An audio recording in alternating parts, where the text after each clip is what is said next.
पुराने जमाने की बात है। एक शहर में एक जालिम सौदागर रहता था। वो बहुत अमीर था, लेकिन उसका दिल पत्थर की तरह सख्त था। उसी शहर में एक गरीब मजदूर भी रहता था, जो मेहनत मजदूरी से अपना और अपने बच्चों का पेट पालता था। एक दिन गरीब आदमी भूखा प्यासा काम की तलाश में सौदागर की हवेली के पास से गुजरा। हवेली से लजीज खानों की खुशबू आ रही थी। वो थका हारा दीवार के साथ कुछ देर बैठ गया और वहां से आने वाली खुशबू सूंघता रहा।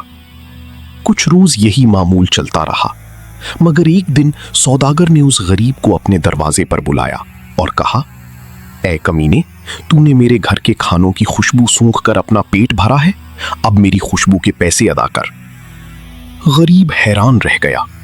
उसने मिन्नत समाजत की, सेठ जी, मैं तो सिर्फ खुशबू सूंघ रहा था, मैंने कुछ खाया थोड़ी है। लेकिन जालिम सौदागर ना माना और उसे काजी की अदालत में घसीट ले गया। काजी साहब अपनी कुर्सी पर बैठे थे। सौदागर ने पूरे गुरूर से अपना दावा पेश किया, हुजूर, इसने मेरी हवेली से आने वाले पकवानों की खुशबू सूंघी और उससे लुत्फानंदोज हुआ। मुझे इस खुशबू के पैसे मिलने चाहिए। काजी ने गरीब की तरफ देखा। बेचारे की आंखों में आंसू थे।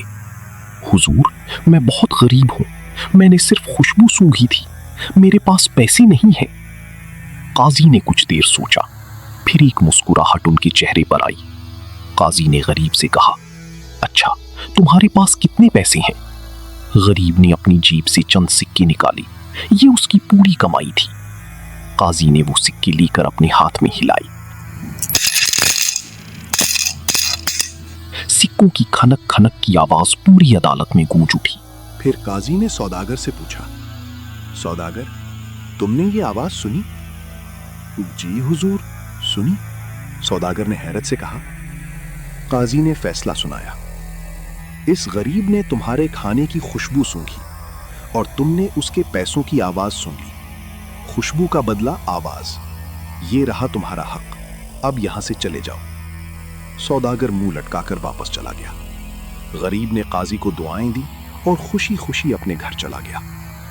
सबक, जुल्म का जवाब अदल से मिलता है और सच्ची अदालत में हक हमेशा मजलूम का साथ देता है।